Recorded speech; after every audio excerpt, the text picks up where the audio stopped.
حد تک پڑھا اور آپس میں یہ طے پایا چلو محمد ابن عبداللہ کے پاس لے کر کے اپنے اس مسئلے کو چلتے ہیں۔ بالآخر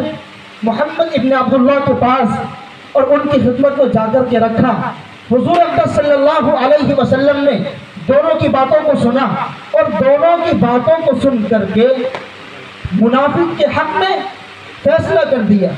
منافق کے حق میں نہیں بلکہ یہودی کے حق میں فیصلہ کر دیا، کیونکہ حقیقت میں جو اس معاملے میں سچا تھا وہ یہودی تھا، منافق حق پر نہیں تھا، اس لیے وہ کعب بن اشرف سے اپنا فیصلہ کرانا چاہتا تھا۔